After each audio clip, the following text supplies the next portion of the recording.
قيل للذين اتقوا ماذا أنزل ربكم قالوا خيرا للذين أحسنوا في هذه الدنيا حسنة. Bismillahirrahmanirrahim. Alhamdulillahirabbil alamin wassalatu wassalamu ala sayyidil mursalin wa ala alihi washabbihi ajmain. Amma ba'd. Kita akan membahas hadis-hadis Nabi sallallahu alaihi wasallam berkaitan dengan beberapa hukum fikih masalah mandi. Masalah mandi. Mandi di sini bukan nama nasi ya. Tapi mandi di sini adus. Ya. Bukan nasi mandi, bukan nasi biryani, tapi di sini artinya take bath. Ya.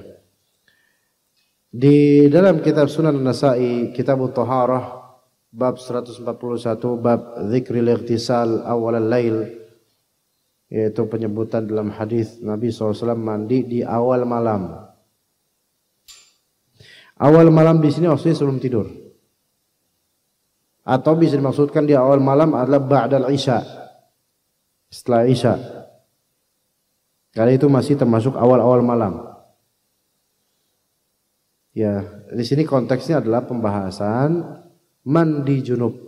Apakah di awal sebelum tidur atau di akhir setelah tidur malam? Itu pertanyaan. Akan dijawab dengan hadis. Bismillah.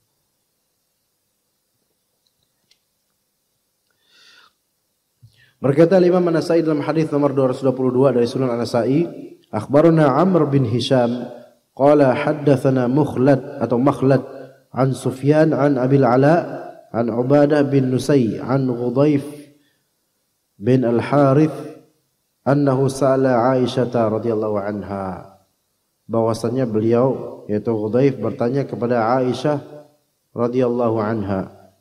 Apa pertanyaannya? Ayyul laili kana yaghtasilu Rasulullah SAW. Di malam hari bagian apakah Rasulullah SAW itu mandi? Maksudnya mandi sini mandi apa? Mandi junub. Maka qalat, Aisyah berkata, rubbama ightasala awwalal laili wa rubbama ightasala akhirahu. Ya. Bisa jadi Rasulullah SAW mandi di awal malam, yaitu pada isya sebelum tidur, maksudnya junub. Setelah junub kita itu mandi sedikit langsung sebelum tidur mandi. Rubbama ightasala akhira lail, dan bisa jadi kadang-kadang beliau mandi di akhir malam, yaitu selepas tidur. Ini hadis ya, ini hadis. Maka aku pun berkata itu Ghudayf, alhamdulillahilladzi ja'ala fil amri sa'ah. Segala puji bagi Allah yang telah menjadikan keluasan pada perkara mandi ini. Apa faedah dari hadis ini jemaah sekalian? Faedah pertama yang bisa kita pahami, bahwasanya salafus saleh mereka itu sangat curious, penasaran, ingin tahu perbuatan, perkataan dan sifat Nabi SAW. Dan Ghudayf ini bertanya kepada Aisyah radhiyallahu anha, menunjukkan Nabi SAW saat itu telah wafat. Ya, telah wafat, dan Aisyah adalah orang yang paling tahu tentang Nabi di rumahnya. Orang yang paling tahu tentang Nabi SAW di rumahnya. Oleh karenanya ini adalah faedah. Orang yang paling tahu tentang seseorang di majelis adalah teman majelisnya, bukan istrinya. Oke? Dan orang yang paling tahu tentang seseorang di rumahnya adalah istrinya. Maka ketika antum mau pengen tahu tentang fikrah dan cara berpikir seseorang atau manhaj seseorang, antum lihat teman duduknya, bukan melihat siapa istrinya atau bertanya sebagai istrinya. Faham enggak jemaah sekalian? Begini. Kita itu dalam berguru atau memilih guru, itu enggak bisa sembarangan. Guru agama maksudnya guru yang mengajarkan ilmu syariah. Antum harus tahu, kita harus tahu orang ini nih lulus mana atau berguru di mana, track recordnya seperti apa, berkumpul dengan siapa, itu harus tahu. Ya, seenggaknya kita cari orang yang thiqah terpercaya untuk merekomendasikan ustadz ini gitu. Jadi nggak sembarangan, nggak boleh sembarangan. Yang penting ada belakangnya mungkin LC atau gimana, itu nggak bisa jadi patokan juga, satu patokan enggak.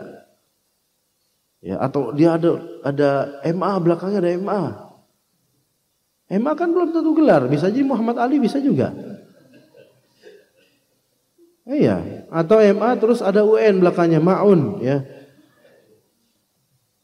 Enggak menjamin itu, tapi ada beberapa hal yang perlu diperhatikan gitu.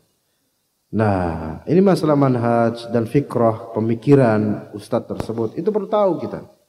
Kemana condongnya, layak nggak kita ngambil ilmu darinya, perlu tahu. Nah, ketika kita menyeleksi dan memikirkan itu, yang kita tanyakan adalah teman majelisnya ustadz ini, di mana ustadz ini berkumpul, sama siapa beliau berkumpul, ngobrolnya biasa sama siapa, ya kita tanya kepada orang terdekatnya yang semajelis misalnya, menurut antum ustadz ini gimana, gitu kan? Seperti itu. Ya, itu kalau kita mau membaca fikrohnya dan gaya berfikirnya dan pergaulannya. Jangan dialihkan, untuk mengetahui manhajnya seseorang itu harus kita lihat dari istrinya, kita tanya istrinya bagaimana dia di rumah. Itu urusan rumah tangga beda lagi. Gak bisa, barometernya adalah cerita istrinya. Boleh jadi seseorang di rumahnya itu Masya Allah jadi kucing. Tapi kalau misalnya di luar beringas, bisa aja. Karena ketika di rumah ditindas dia sama istrinya. Susis. Kesian dan kesian. Ya. Iya. Jadi urusan manhaj itu kita tidak, barometernya bukan tanya kepada bininya di rumah. Suami kamu itu manhajnya apa? Ya itu mah tergantung kondisi bininya, tergantung awal bulan atau akhir bulan. Atau pertengahan bulan. Ya. Bisa berubah-ubah itu. Tapi kalau misalnya mau dilihat dari segi akhlak dan muamalah terhadap orang terdekat, maka bisalah kepada istri. Karena kata Nabi SAW, khairukum li ahli. Sebaik-baik kalian adalah sebaik-baik orang terhadap istrinya. Ahli di sini maknanya istrinya. Kemudian anaknya, istrinya terlebih dahulu. Kalau treatment laki-laki ini kepada istri baik, maka istri barometer kebaikan orang ini insya Allah dari segi apa? Akhlak. Adapun kalau dari segi manhaj dan fikrah, antum nggak bisa pakai barometer istri. Barometernya apa? Teman majelis dia, gitu. Jangan dibalik, ya, jangan dibalik, ya, gitu. Seperti itu jemaah sekalian. Nah, Rasulullah SAW kata Nabi, wa ana khairukum li ahli, dan aku adalah orang sebaik-baik orang terhadap istri-istriku, terhadap keluarga-keluargaku. Maka kalau kita, makanya para sahabat dan juga tabi'in, mereka itu kalau mau bertanya tentang akhlaknya Rasulullah di rumah, nanyanya ke istri, bukan ke teman Rasulullah SAW, bukan ke sahabat yang di luar, gitu loh. Perilaku Rasulullah di rumah ditanya ke istri, karena beliau lebih tahu, terutama Aisyah radhiyallahu anha. Begitu jemaah sekalian, ya, begitu, ya. Baik, kemudian faedah berikutnya dari hadis yang mulia ini, bahwasanya diperbolehkan untuk mandi junub sebelum tidur malam. Kalau dia nggak junub, boleh nggak dia mandi junub? Ayo. Ini yang salah yang bertanya sebenarnya. Ya orang kalau nggak mandi junub ya bukan boleh nggak ada mandi junub buat dia gitu. Tapi kalau dia junub, dia boleh mandi junub sebelum tidur, fadhal, dan boleh juga dia mandi junub setelah tidur, fadhal. Karena hadisnya membolehkan itu, karena di sini Rasulullah SAW pernah melakukan ini dan pernah melakukan ini. Faedah berikutnya adalah kaidah. Jika Rasulullah SAW pernah melakukan suatu hal, ya dalam melakukan suatu hal dalam beberapa konteks, itu menunjukkan itu pembolehan dan pemilihan. Dipersilakan mau ini atau ini, boleh. ketika Rasulullah SAW melakukan suatu hal dalam beberapa cerita atau melakukan beberapa hal dalam satu konteks, maka itu menunjukkan diperbolehkan kita memilihnya. Contoh lain selain ini, yaitu Rasulullah SAW kadang doa istiftah pakai ini. Di riwayat lain Rasulullah doa istiftah pakai ini. Di riwayat lain doa istiftah pakai ini. Beda lafalnya semuanya. Di sisi lain ada sahabat doa istiftah pakai lafal ini, kemudian disetujui oleh Nabi SAW. Ini menunjukkan varian. Sesuatu yang sifatnya tanawwu', yaitu varian, dan tidak diingkari oleh Nabi SAW, maka menunjukkan semuanya itu baik untuk dipilih. Mau kapan, terserah. Seperti itu. Ya. Wallahu a'lam. Kemudian di bab berikutnya al-ightisalu awalal laili wa akhirah. Yaitu mandi di awal malam dan juga akhirnya silahkan. Itu sama dengan hadis sebelumnya. Ya, ketika Aisyah radhiyallahu anha ditanya, akana Rasulullah sallallahu alaihi wasallam yaghtasilu min awalil laili aw min akhirih. Rasulullah itu mandi di awal malam atau di akhir malam? Maka kata Aisyah radhiyallahu anha, kulla dzalika. Semua itu, maksud semua itu enggak dua kali mandi, bukan. Tapi pernah Rasulullah mandi di awal, pernah Rasulullah mandi di akhir. Itu berlaku juga untuk ummahat, untuk perempuan. Perempuan juga kalau memang, aduh kok mandi sekarang yang mager nih, ntar pas bangun tidur, nah ya fadl. Iya, itu perempuan. Pas udah bangun tidur, mager juga, akhirnya nggak mandi-mandi. Nah ini yang nggak boleh, ya, kan harus sholat subuh, gitu kan. Baik, kemudian bab berikutnya, bab dzikril istitari indal ightisal. Bab hadis yang menyebutkan istitar, yaitu istitar adanya sutra, adanya penutup pas mandi. Disyariatkan mandi dalam keadaan ditutup, tertutup, tidak terbuka segalanya. Maksudnya lokasi daerahnya, tempatnya. Akhbarana Mujahid bin Musa qala haddatsana Abdurrahman bin Mahdi qala haddatsani Yahya bin Al-Walid qala haddatsani Muhill bin Khalifah qala haddatsani Abu Samah qala kuntu akhdumu Rasulullah SAW. Abu As-Samah ini menjadi khadimnya Nabi SAW. Pembantunya Nabi itu banyak, asisten Nabi itu banyak. Di antaranya Abu As-Samah, di antaranya Anas bin Malik dan lainnya. Ini sekaligus menjadi tanggapan untuk sebagian dai yang mempermasalahkan ustadz punya asisten. Iya. Namun memang lebih afdol adalah kita tidak berpangku tangan dan tidak rely on, apa bahasanya ya, mengandalkan dalam dakwah ini asisten. Iya. Tetapi zaman kadang-kadang mewariskan kebutuhan yang berbeda dibandingkan zaman lainnya. Contoh, saya ini punya asisten, termasuk asisten saya. 2 orang kameramen ini, beliau termasuk Asus juga beliau. Asus. Asisten Ustadz. Iya. Iya.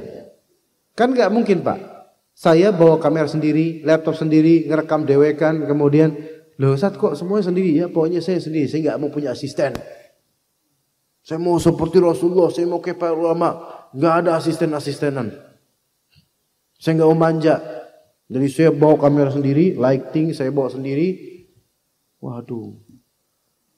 Nanti gimana Ustadz kalau mati, kubur dewe apa gimana Ustadz? Oh semuanya harus sendiri. Enggak gitu juga. Jadi ketika memang ada kebutuhan, enggak ada salahnya. Rasulullah pun punya asisten khadim. Khadim itu kan berkhidmat, yaitu asist. Manusia kadang-kadang butuh seperti itu. Apalagi orang yang memang dia tokoh yang memerlukan itu. Kalau misalnya dia semuanya dia lakukan, itu enggak bisa. Bakal terganggu dakwahnya. Bisa seperti itu, enggak masalah. Namun yang dipermasalahkan hendaknya adalah apa? Hendaknya yaitu jangan apa-apa tentang dakwah itu semua diatur oleh asisten ini yang baru tidak benar, karena Rasulullah tidak seperti itu. Rasulullah itu punya asisten kontekstual. Bahkan dalam masalah ngambil gayung dan juga ember saja Rasulullah butuh asisten kadang-kadang, minta Abu Hurairah, minta Anas bin Malik, tolong datangkan kalau saya ember. Ini Rasulullah kayak gitu. Ini ember loh, padahal bukan dalam urusan dakwah loh. Urusan mau cebok loh padahal. Lah apalagi urusan dakwah yang lebih penting kadang-kadang memang butuh driver. Ya. Ya, butuh perlindungan juga supaya enggak ditikam sama orang. Itu kadang butuh. Ini bukan masalah sok-sokan, bukan, kecuali memang dari awal memang pengen sok-sokan supaya banyak yang mengawal. Kok ini memang ujub, enggak boleh. Tapi ketika memang butuh, maka begitulah Rasulullah SAW. Di antaranya Abu As-Samah ini salah satu asisten Nabi SAW, khadimnya Nabi SAW. Maka ini menjadi dalil bahwasanya seorang dai diperbolehkan memiliki asisten jika memang dia membutuhkannya, dengan syarat dia tidak mengandalkan dakwahnya dengan asisten tersebut dan dia dakwahnya tidak diatur oleh asisten tersebut. Begitu, karena Rasulullah SAW tidak begitu. Ya, Rasulullah SAW occasional aja membutuhkan beberapa bantuan asist dari khadimnya. Begitu, itu dalilnya jemaah sekalian. Ya, karena Anda pernah membaca satu artikel, saya nggak tahu ustadz mana itu, tapi semoga Allah maafkan saya dan beliau, yang mana seperti menjelek-jelekkan beberapa asatidzah, terutama asatidzah doktor yang memang beberapa dari mereka punya asisten. Ya, kemudian ngapain safari dakwah harus pakai asisten, harus pakai ini, harus pakai itu. Rasulullah itu dulu dakwah sendiri dan seterusnya dan seterusnya.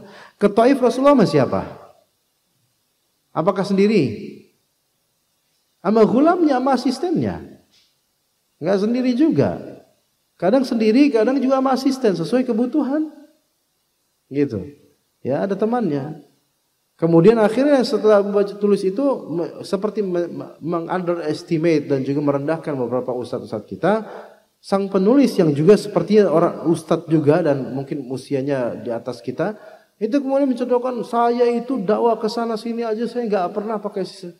Ya akhi, kenapa antum harus pansos, menginjak bahu orang untuk memerdekakan diri antum ke atas? Kenapa setelah antum menginjak orang-orang yang punya dai yang punya asisten, antum saya ya enggak bisa gitu. Kenapa harus antum? Kenapa enggak Rasulullah SAW?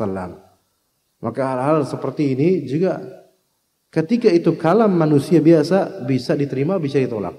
Diterima ketika sesuai dengan kebenaran, ditolak jika tidak sesuai dengan kebenaran. Apalagi kalau ada indikasi kok kayak ujub dan ada kesombongan di sini, maka enggak kita terima.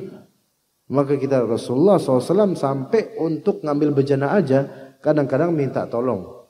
Ini menunjukkan adanya asist. Ya, begitu. Nah, seperti itu. Abu Samah mengatakan, kuntu akhdumu Rasulullah sallallahu alaihi wasallam. Aku menjadi khadimnya Rasulullah, membantu Rasulullah sallallahu alaihi wasallam. Fakana idza arada an yaghtasil dan ketika beliau sallallahu alaihi wasallam pengen mandi, ya, kata Rasulullah apa? Wallini qafaka. Fawallihi qafaya, yaitu tolong wahai Abu Samah, kamu palingkan bagian tubuhmu. Ya, di sini ada qafa, yang dimaksud dengannya adalah yaitu di sini tolong ngebelakangin saya apa ya? Tengkuk, qafa itu tengkuk, Pak. Ya. Tengkuk, ya. Di akhir manbat asy-sya'r, di akhir tempat tumbuhnya rambut, tengkuk sini nih. Jadi palingkan tengkukmu, yaitu tengkukmu ke sini. Jadi ngebelakangin saya mau mandi, gitu loh. Maka aku pun membelakangi beliau, ya, dan menutupi, karena fa'asturuhu katanya, aku pun menutupi Rasulullah SAW. Dan dalam riwayat lain memang ada beliau, yaitu Abu Samah, melebarkan pakaiannya supaya Rasulullah di belakang tidak kelihatan oleh siapapun yang ada di hadapan sana. Gimana, paham enggak jemaah sekalian? Iya. Ya, supaya enggak kelihatan. Dan di zaman itu kan namanya WC kan enggak seperti sekarang, dan juga mungkin mandinya Rasulullah SAW di tanah yang agak terbuka. Namun orang-orang tuh ada di sebelah sana. Ini Rasulullah, kemudian ditutupi oleh jasad atau tubuhnya dan pakaiannya Abu As-Samah. Bukankah ini asis bantuan? Makanya disebutkan oleh Abu Samah, kuntu akhdumu Rasulullah. Saya itu menjadi khadimnya Rasulullah, pembantunya Rasulullah SAW. Pembantu bahasa halusnya apa? Asisten. Gampang kan? Simple itu. Ya, bismillah. Kemudian hadis berikutnya, akhbarani Ya'qub bin Ibrahim an Abi Rahman an Malik an Salim an Abi Murrah maula Aqil bin Abi Talib an Ummi Hani dari Ummu Hani annaha dhahabat ila Nabi sallallahu alaihi wasallam yaumul fath. Ummu Hani salah satu sahabat Nabi, sahabiyah namanya Ummu Hani. Ya. Sebentar, Ummu Hani di sini nama aslinya Fakhitah. Nama aslinya Fakhitah. Ada yang mengatakan nama aslinya Hindun. Ya, jadi Ummu Hani ini julukan. Ummu Hani ini kunyah. Asli namanya Fakhitah. Atau ada yang mengatakan nama aslinya Hindun. Ummu Hani datang kepada Nabi SAW di hari Fathu Makkah. Fawajadathu yaghtasil. Ummu Hani mendapatkan Rasulullah SAW sedang mandi. Wa Fatimatu tasturhu bi thawbin. Sedangkan Fatimah itu sedang menutupinya dengan pakaian. Fatimah siapa yang Nabi SAW? Anaknya. Jadi ditutupin pakai pakaian. Ini Rasulullah lagi mandi di sini. Ditutupin. Ya zaman itu kan nggak seperti sekarang ya. Ya nggak seperti sekarang. Maksudnya sekarang kan WC kamar mandi udah established gitu, udah enak gitu. Kalau zaman itu kan agak terbuka dan orang memang masih jarang, nggak seperti sekarang. Tinggal ditutupin gini aja udah cukup gitu loh. Ya, taib. Maka kemudian fasallamat. Maka Ummu Hani pun mengucapkan salam. Assalamualaikum. Rasulullah tidak menjawab. Malah Rasulullah bertanya, man hadza? Siapa ini yang datang? Maka Ummu Hani berkata, Ummu Hani ya Rasulullah. Ummu Hani ya Rasulullah.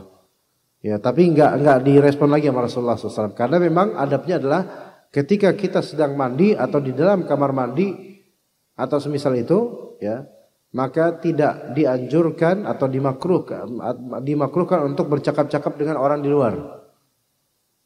Makruh hukumnya. Ya, tidak sampai haram, tapi makruh hukumnya. Ya.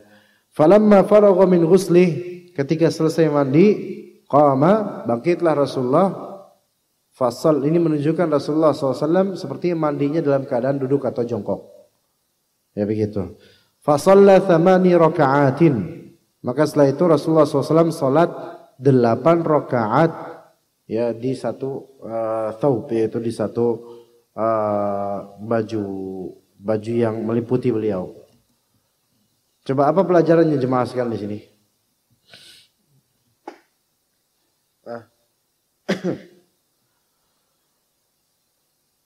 Atau enggak ada faedahnya? Ada faedahnya jemaah sekalian. Faedahnya yang pertama adalah wajibnya istitar, wajibnya menutupi diri ketika mandi atau semisalnya. Kalau sekarang berarti wajibnya mandi di dalam kamar mandi kalau memang membuka baju atau aurat. Adapun kalau tidak membuka baju atau tidak membuka aurat, maka boleh mandi di luar selama itu tidak menimbulkan fitnah. Adapun perempuan mandi di luar bisa menimbulkan fitnah, malah jangan. Kalau laki-laki mandi di luar, nggak bodoh amat orang-orang kan. Mandi hujan misalnya. Dan juga mandi hujan itu malah dianjurkan mandi hujan itu. Termasuk sunnah yang mahjurah. Sunnah yang ditinggalkan. Ya, bahkan di antara sunnahnya juga yaitu rida atau pakaian itu dibentangkan kalau misalnya ada hujan sebagai sambutan akan rahmat Allah Azza wa Jalla. Tapi itu bagi laki-laki, bagi perempuan sebenarnya tidak disunahkan karena itu bisa menimbulkan fitnah. Ya begitu. Jadi sebenarnya kita ini kalau bisa jangan mengajarkan anak kita jangan mandi hujan nanti sakit loh. Iya, sebaiknya sih jangan sih. Karena ternyata mandi hujan tuh enak gitu loh. Yang membuat sakit tuh biasanya apa ya? Buat ibu-ibu lebih tahu. Kok anak-anak mandi hujan sakit tuh karena apa, Bu? Hah? Hah? Karena kelamaan, bisa karena perut kosong ya, masuk angin, iya bisa. Karena udah ngeri-ngeri dulu, ngerasa ketakutan sama emaknya gimana? Bisa nggak? Ya. Dulu kita itu suka mandi hujan kan Pak? Kalau misalnya main bola enak. Iya. Kemudian habis itu bibir bawahnya dikedepanin supaya kita bisa nelen air hujan. Gitu kan? Hujan Masya Allah. Nah kalau misal, tapi kecuali kalau memang mandi hujan pas naik motor nggak pakai jaket, nggak pakai jas itu baru bermadarat ya kira-kira. Angin itu ya. Ya itu emang beda itu, jangan. Ya, tapi kalau dalam satu konteks diam gitu ada hujan, ya dianjurkan kita untuk betul-betul menikmati air hujan. Sebenarnya dianjurkan. Iya. Tapi ya begitulah kita mindsetnya sudah enggak seperti dahulu di zaman Rasulullah SAW. Baik, berikutnya ikhwas sekalian, babu dzikril qadri alladhi yaktafi bihi ar-rajul minal ma' lil ghusl. Sekarang bab disebutkan dalam hadis kadar yang mencukupi untuk laki-laki atau seseorang dari air untuk mandi. Berapa kadar air untuk mandi? Nah di sini kita sebutkan dulu, nanti mohon dicatat juga akan ada beberapa hadis. Hadis yang dinisbatkan atau dengan sanadnya diriwayatkan dari Musa al-Juhani. Dia mengatakan, "Utiya mujahidun biqadahin hazartuhu thamaniyata artal." Jadi mujahid didatangkan dengan suatu qadah. Yaitu qadah di sini adalah ember. Ini hadis pertama tentang takaran mandinya Rasulullah ya. Pertama dibawakan kepada mujahid satu ember yang hazartuhu, aku perkirakan takarannya itu kapasitasnya sama niyata artal, 8 ritl. Bukan liter, 8 ritl. Ini yang pertama 8 ritl. Ya. Itu catat dulu. Ya, versi pertama 8 ritl. Dan berkata kemudian Mujahid, Aisyah telah berkata kepadaku bahwasanya Rasulullah SAW mandi seperti ini. Anna Rasulullah SAW kana yaghtasilu bimithli hadza. Jadi berapa tadi? 8 ritl. Nanti kita coba bahas 8 ritl itu.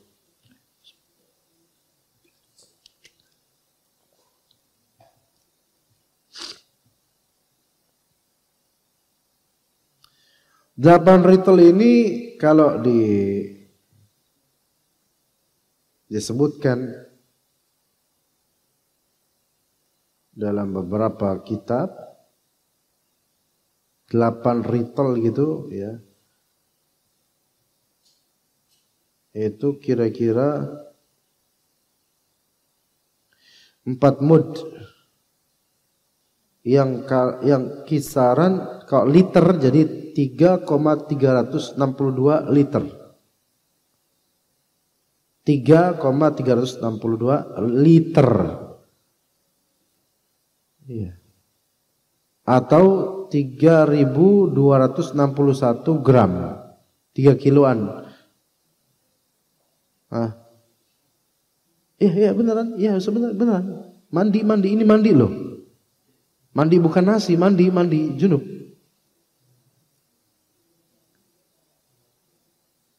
3,5 liter lah, anggap aja lah. Walaupun disebutkan di sini 3,362 liter. Dikit. Coba ini berapa mili ini? 300 mili? Hah? 330 mili ini? 10 kali ini ya? Ada aqua 10, aqua bocil lagi. Apa sih namanya? Aqua apa nih? Bukan aqua nanggung ya. Aqua gini lah pokoknya 10. Ada nggak? Aqua ini 10 ada nggak? Kalau ada yang mau mandi sekarang bisa praktek. Sebenarnya bisa 1, 2, 3, 4, 5, 6, 7, 8 segini nih. Ini kan 330 mili. Ya enggak? Kalau 1000 mili kan 1 liter. Nah, ya udah 10 ini bisa. Benar bisa insyaallah. Dengan cara imat-imat gitu. Ya sebenarnya kalau kita pakai shower bisa. Iya. Beneran. Karena kan selama ini kan mindset kita pakai gayung. Gayung ini segini Pak, satu sidukan segini udah habis ini. Setengah liter gayung itu kan. Debur, sampai airnya aja bersuara tuh. Buk. Berapa liter itu dah tuh. Iya. Itu kalau Rasulullah ngelihat cara mandi yang seperti itu, wah mungkin ini saudara setan ini mungkin dianggap mubazir. Ya, mungkin ya. Ini Rasulullah ya. Ini salah satu hadis. Kita lanjut ke hadis berikutnya. Akhbarun Muhammad bin Abdul A'la qala hadatsana Khalid dengan sanadnya dari Abu Salamah, beliau berkata dakhaltu ala Aisyah, aku masuk ke rumah Aisyah radhiyallahu anha wa akhuha min ar-radha'ah, dan ada juga di situ saudara sepersusuannya. Jadi mahramnya Aisyah ada mahramnya. Udah wafat Nabi SAW. Fasalaha an ghusli Nabi SAW. Maka kemudian ditanya Aisyah radhiyallahu anha tentang mandinya Rasulullah. Fada'at bi ina'in fihi ma'un qadra sa'. Maka kemudian Aisyah menyuruh untuk mendatangkan satu wadah yang di dalamnya terdapat air yang sekadar sa'. Sa'. Ayo, sa'. Sa' di sini bukan sombong, artinya bukan. Ini sa'. Nama ukuran, satu sa'.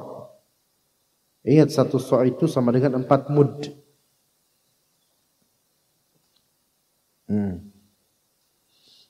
Itu kayak gitu mud tuh. Ya mudnya orang zaman itu ya. Orang Arab kan mudnya lumayan gede-gede Pak. Iya. Jangan mudnya saya. Ya udah gitu mud saya juga bocor-bocoran kan ke bawah terus ini. Satu sa', jadi satu bejana isinya satu sa', yang itu takaran satu sa' sama dengan 4 mud. Ya. Fasatarat sitran faqtasalat fa'afragat ala ra'siha thalatha. Maka kemudian Aisyah pun menutup dirinya, kemudian beliau mandi dan mengalirkan air ke kepalanya 3 kali. Di sini ibrahnya di qadra sa'in, satu sa'. Itu bisa untuk mandi. Iya. Iya. Satu sa'. Ukuran sa' dan mud itu ukuran volume. Satu sa' setara dengan 4 mud. Ya. Jika dikonversikan dengan ukuran zaman sekarang, maka satu sa' itu setara dengan 2,748 liter. Enggak sampai 3 liter. Kalau tadi kan kalau yang pertama dia 3, sekian liter. Sekarang kurang dari 3 liter. 2,748 liter atau 2172 gram. 2 kilo tambah 172 gram gitu. 2 kiloan doang gitu. Ya enggak? Yang gram 2172. Berarti 2,172 kilogram gitu. Begitu. Segitu. Kalau misalnya liter 2,748, berarti ini berapa nih? Ini 330 mili. 67 sekitar itu. Iya. Lebih sedikit lagi itu. Ayo sob. Ya.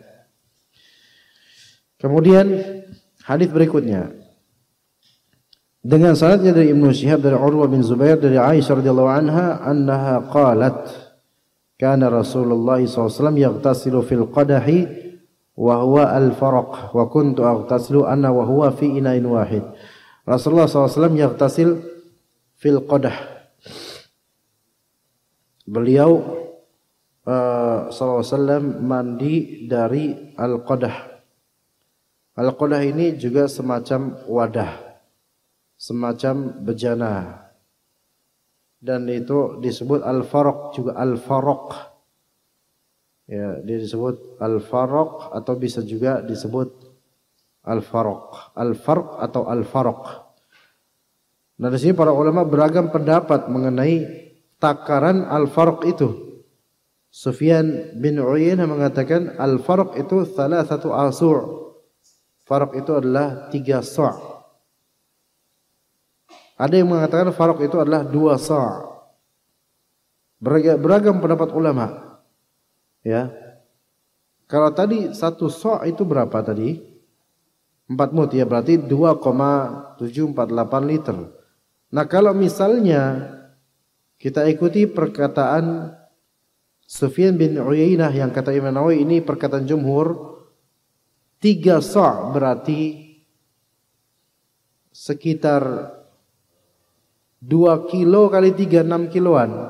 Ini kan 2172 gram kali 3. Berarti 6 kilo sekian ratus gram. Atau 6 liter atau bahkan 7 liter masuk. 7 liter. Itu bisa seperti itu farq. Dan kata Aisyah ketika itu beliau dan Rasulullah dan Aisyah mandi dari 1 wadah farq itu untuk 2 orang. Anggaplah tadi 3 sa' itu. Berarti 7 literan. Untuk 2 orang berarti masing-masing 3,5 anggaplah gitu. 3,5 literan gitu. Misalnya ya. Begitu. Itu miqdar ukurannya. Salah satu ukurannya. Kemudian di hadis berikutnya dengan syaratnya dari Abdullah bin Jubair. Rasulullah sami'tu Anas bin Malik, aku mendengar Anas bin Malik berkata, kana Rasulullah sallallahu alaihi wasallam yatawaddau bimakkuk wa yaghtasilu bi 5 makaki. Rasulullah SAW wudu dengan sebejana makuk. Ini namanya juga aneh juga, kita nggak pernah belajar makuk ini, nggak apa makuk ya, makuk ya. Ada yang mengatakan makuk ini adalah mud, ada yang mengatakan makuk ini adalah sa'. Kata Ibnu Athir yang lebih zahir, yang lebih tepat insyaallah adalah mud. Maka makuk adalah mud. Tadi gimana nasnya? Rasulullah SAW wudu dengan 1 makuk, yaitu 1 mud. Ya, wudu dengan 1 mud.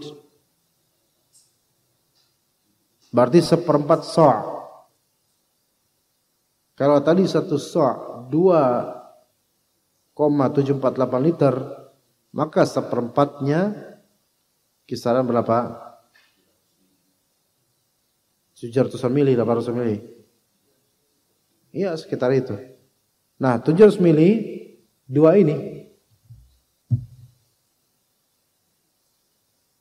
Ini wudu.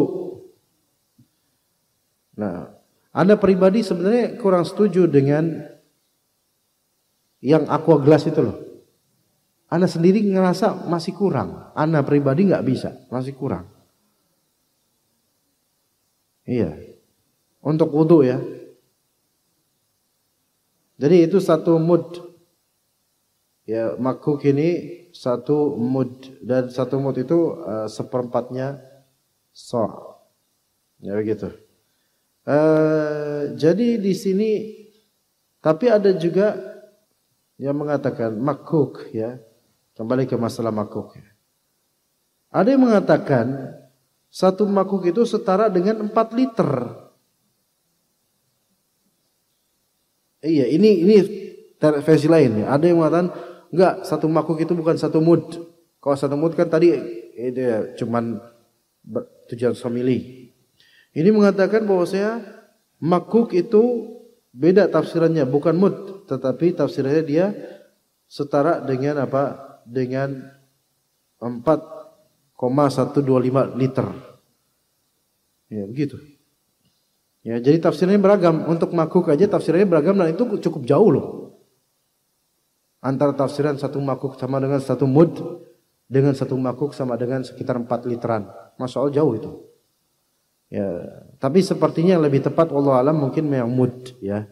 Karena di sini hadisnya Rasulullah wudu dengan 1 mud, 1 makuk. Dan itu cukup insyaallah sekitar seginian 2 ini. Wa yaghtasilu bi 5 makaki. Dan mandi dengan 5, berarti 5 mud. Anggap ini berarti kali 5. 10 dong. Sama dong sama yang tadi yang pertama ya. Iya. Begitu wallahu a'lam. Hadis berikutnya dengan saya dari Jabir bin Abdullah. Beliau berkata, yakfi minal ghusli minal janabati sa'un min ma'. Cukuplah mandi junub itu 1 sa' dari air. Itu saja, 1 sa'. 4 mud. Berapa tadi? 1 sa' Pak? Ya, 4 mud berapa liter? Ya, 2,748 atau 2172 gram, sekitar itu. Jadi mandi itu cukup segitu. Tadi berapa biji ini? Berarti kalau misalnya 1 mud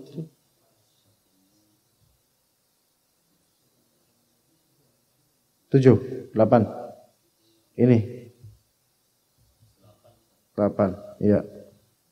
Ya, begitu sih. Bapak orang Padang, Pak. Bapak orang Padang. Oh, Masya Allah. Pinter hitung-hitung kan biasanya. Iya. Kemudian kami katakan ma yakfi sa' wala sa'an. Nah, ketika Jabir mengatakan cukup mandi junub itu cukup 1 sa' saja, 8 botol ini misalnya. Maka kami pun bilang, itu para tabi'in dan orang-orang kita, wahai Jabir, enggak cukup 1 sa'. Enggak cukup juga 2 sa' gitu loh. Ini ibarat orang kita. Ya. Kalau misalnya ada, ini kan kalau dikumpulin bisa lah jadi 1 ember kecil bisa lah ya. Dah mandi junub segini aja. Waduh, seember kecil gitu doang nggak cukup lah.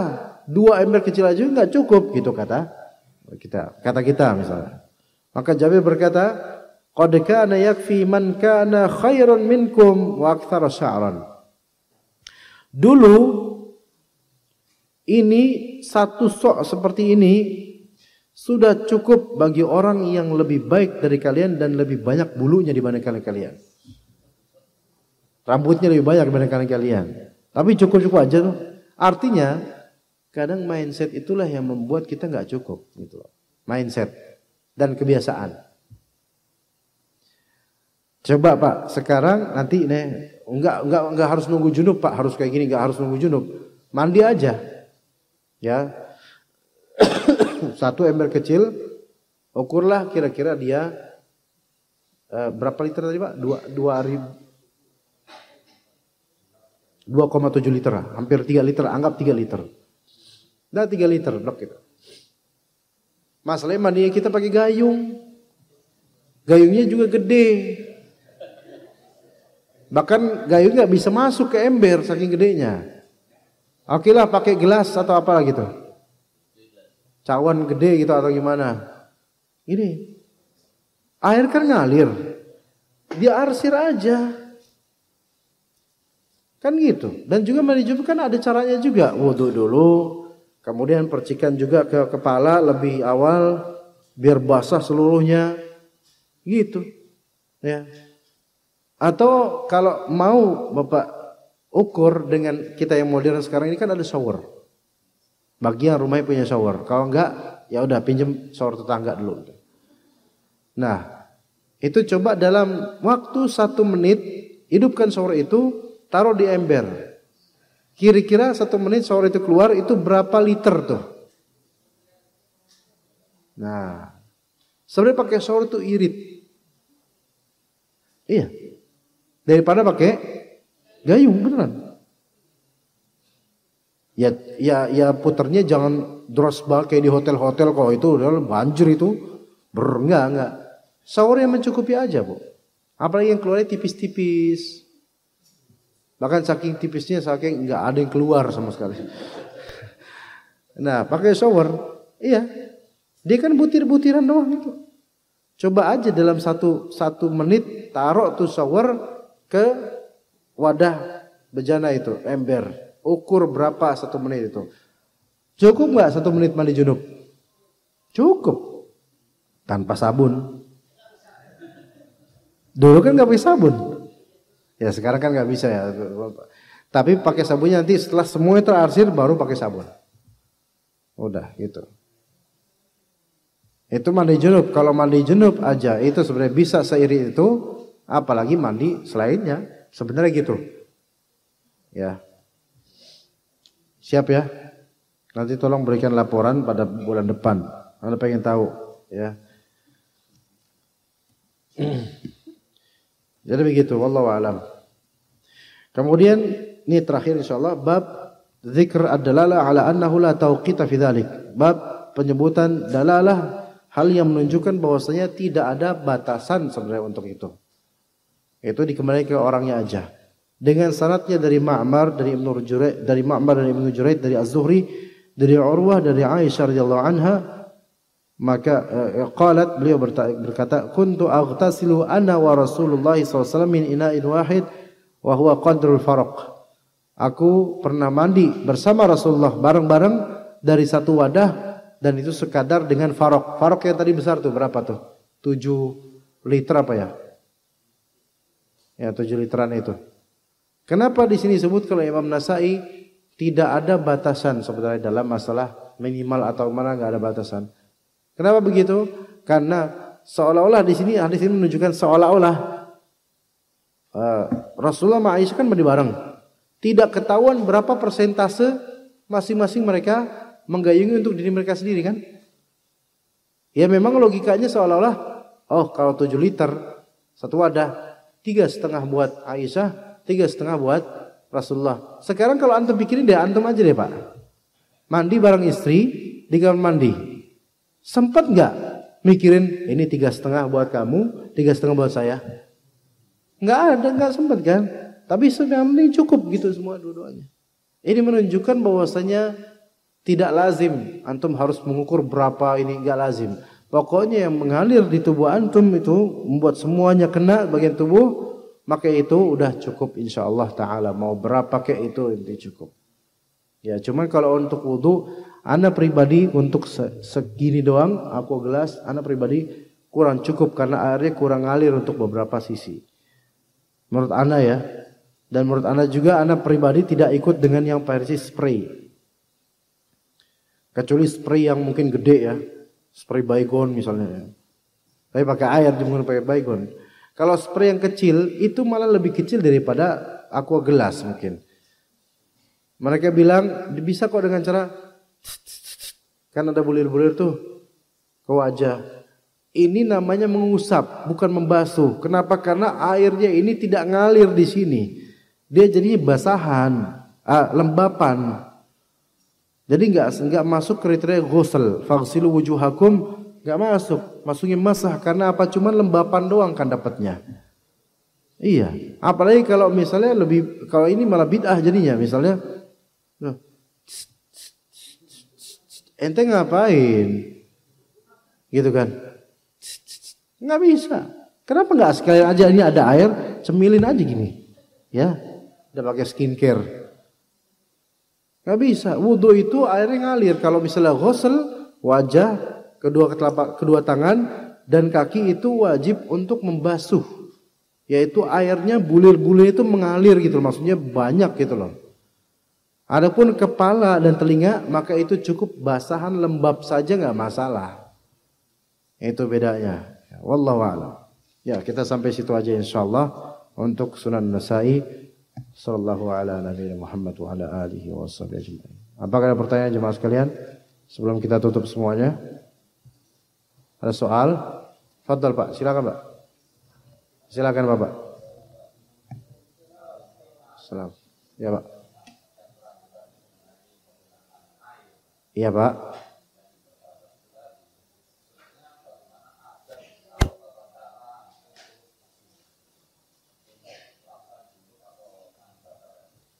Ada atau tata cara untuk mandi junub?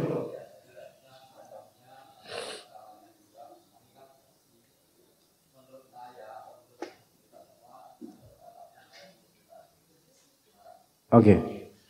Sama-sama Pak jemaah. Iya, namanya kalau adab itu ditekankan dalam mazhab Hanbali, disebutkan oleh Ibnu Qayyim dalam Ighatsatul Lahfan min makaidi syaitan. Itu masalah israf dan mubazir dalam masalah mandi dan wudu itu merupakan bisikan syaitan. Jadi adab pertama adalah tidak mubazir, ini yang bisa kita sebutkan. Tidak mubazir ukurannya apa? Yaitu jangan terlalu jauh dari kadar kebutuhan yang bisa memenuhi kewajiban mandi junub atau wudu. Contoh, kalau misalnya kita buka keran, itu kan kadang-kadang ada keran yang luber banget itu loh. Sedangkan kita butuh sedikit sebenarnya. Udah gitu pas kita lagi ini wajah kan itu air tuh ngocor terus.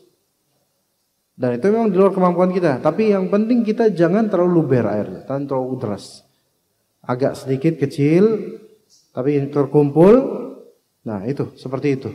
Dan Anda yakin mungkin cukup segini doang kita bisa pakai kalau misalnya kita buka kerannya enggak terlalu besar. Tapi bukan tetesan-tetesan gitu bukan, tapi ngalir cuman kecil aja. Nah itu adab juga termasuk adab wudu dan juga adab mandi junub, tidak berlebihan dalam penggunaan air sesuai kebutuhan atau di atas kadar kebutuhan sedikit gitu loh.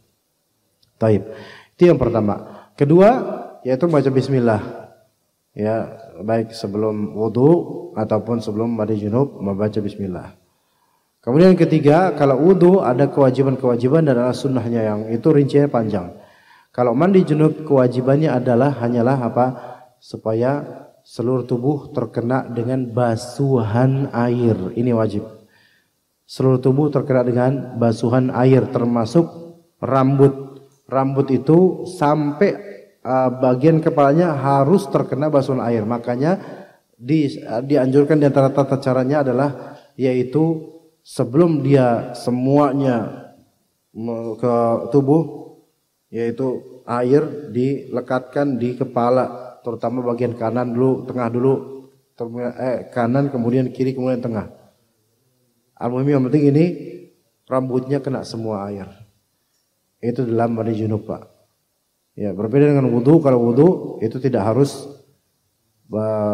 untuk kepala tidak harus banyak airnya.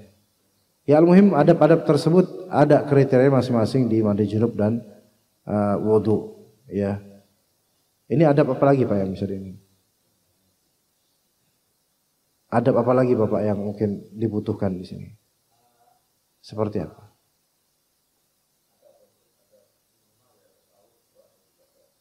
Ya. Oh.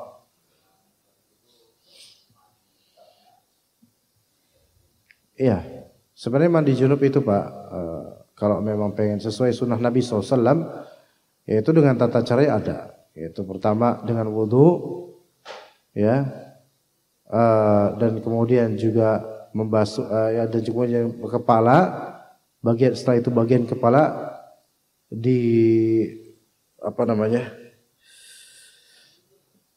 diguyur dan sampai ke tempat tumbuhnya rambut gitu.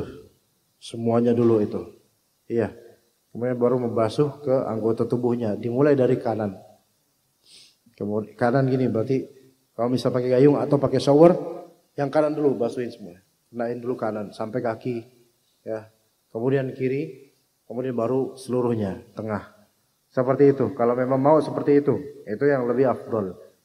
Ya, itu yang ada dalilnya, hadisnya. Tapi tidak, itu sunnah. Tidak sampai wajib harus seperti itu caranya. Mungkin kalau misalnya dia menyemplungkan diri di air suci dan mensucikan dengan niatan mandi junub, selesai dah. Misalnya kalau ada belumbang atau sendang, ya, atau sungai yang bersih, kolam renang yang suci menyucikan, bismillah, terus udah kan kena semua tuh, udah sekali celup aja, naik lagi habis itu, udah selesai mandi junub. Yang penting niatnya. Itu kalau mau versi cara ringkas itu boleh seperti itu, sah. Cuman itu pahalanya ya nggak sesempurna yang tadi, begitu. Seperti itu Pak. Dan itu tidak bisa kita katakan, oh itu tata cara berwudu tidak beradab. Enggak, tetap sah Bu. Enggak kita katakan tidak beradab, boleh saja. Begitu Bapak.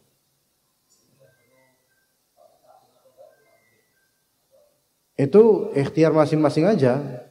Tapi sabun itu adalah pilihan. Yang penting seluruh tubuh ini dari rambutnya itu sudah terkena air yang banyak semuanya. Baru monggo pakai sabun. Jangan belum selesai semua tubuh udah pakai sabun duluan. Karena sabun ini malah justru membuat air itu tidak lagi menyucikan. Jadi yang penting mandi junub dulu, selesai semuanya terarsir dengan air, barulah Anda pakai sabun. Begitu. Ya. Ibu-ibu ada Bu? Tidak ada. Ya Bapak, fadhal. Assalamualaikum warahmatullahi wabarakatuh. Assalamualaikum. Tadi setelah mandi junub artinya kalau itu sudah termasuk bersuci dan tidak perlu lagi wudu kan gitu. Iya, betul. Itu yang pertama. Yang kedua, apa hukumnya ketika kita wudu terus dipanggil? Apakah boleh menjawab? Ini dipanggil oleh Allah apa gimana maksudnya? Dipanggil teman kita, bapak, orang tua kita, atau ketika kita sedang wudu gitu terus atau teman kita memanggil kita atau memberikan salam, apa hukumnya? Jadi kita di kamar mandi maksudnya Pak? Tempat umum aja kita wudu biasa Pak. Maksudnya wudu biasa, Ustadz. Kita lagi wudu terus ada manggil Assalamualaikum gitu. Jawab Waalaikumsalam kalau bukan di kamar mandi. Diperbolehkan ya?